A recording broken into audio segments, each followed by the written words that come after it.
Zamzam വെള്ളം കൊണ്ട് വുദു ചെയ്യാൻ പറ്റുമോ? അതുപോലെ തന്നെ ഈ സംസം വെള്ളം ഉപയോഗിച്ചുകൊണ്ട് മയ്യിത്തിനെ കുളിപ്പിക്കാൻ പറ്റുമോ? ഇത് പൊതുവെ സാധാരണക്കാരായ ആളുകൾക്ക് ഉണ്ടാകുന്ന ഒരു സംശയമാണ്. പലപ്പോഴും നമ്മൾ ചിന്തിക്കാറുണ്ട്, സംസം വെള്ളം ഏറ്റവും പവിത്രമായ ശ്രേഷ്ഠമായ ഒരു വെള്ളമാണ്. അതുകൊണ്ട് നമ്മൾ രോഗശമനത്തിന് വേണ്ടിയിട്ടും അതുപോലെ തന്നെ നമ്മുടെ കാര്യങ്ങളൊക്കെ സാധിക്കാൻ വേണ്ടിയിട്ടുമെല്ലാം സംസം വെള്ളം കുടിക്കാറുണ്ട്. സംസം വെള്ളത്തിന് ഒരുപാട് ബറക്കത്തുണ്ട്, പുണ്യമുണ്ട്. അപ്പൊ അതുകൊണ്ട് ഈ സംസം വെള്ളം കൊണ്ട് ഒതു എടുത്തുകൂടെ? ഒതു എടുത്താൽ അത് സ്വഹീഹാകുമോ?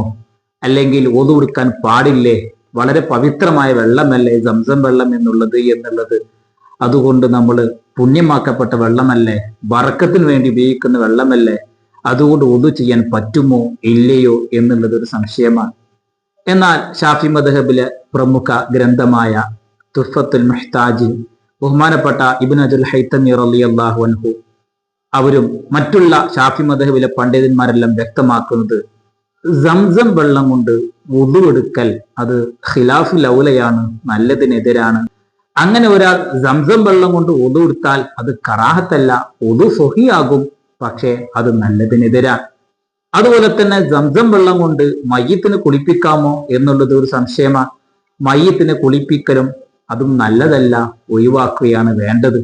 കാരണം മയ്യിത്ത് ഒരാൾ മരിച്ചു കഴിഞ്ഞാൽ, അത് മയ്യിത്തായി കഴിഞ്ഞാൽ മയ്യിത്ത് നജസാണ് എന്ന വിഷയത്തിൽ ചില അഭിപ്രായ തർക്കങ്ങളും അഭിപ്രായ വ്യത്യാസങ്ങളൊക്കെ ഉണ്ടായതുകൊണ്ട് മയ്യിത്തിനെ സംസം വെള്ളം കൊണ്ട് കുളിപ്പിക്കാതിരിക്കുകയാണ് നല്ലത് എന്ന് പറയുന്നു. എന്നാൽ നമ്മൾ ഈ നജസ് പോലത്തെ കാര്യങ്ങൾ നീക്കം ചെയ്യാൻ വേണ്ടി സംസം വെള്ളം ഉപയോഗിക്കാമോ എന്നുള്ള വിഷയത്തിൽ പണ്ഡിതന്മാര് ആ നജസിനെ നീക്കം ചെയ്യാൻ വേണ്ടി, നജസിൽ നിന്ന് ശുദ്ധിയാക്കാൻ വേണ്ടി സംസം വെള്ളം ഉപയോഗിക്കാതിരിക്കുകയാണ് വേണ്ടത് എന്നാണ് ഷാഫി മദ്ഹബിലെ പണ്ഡിതന്മാർ വ്യക്തമാക്കുന്നത്.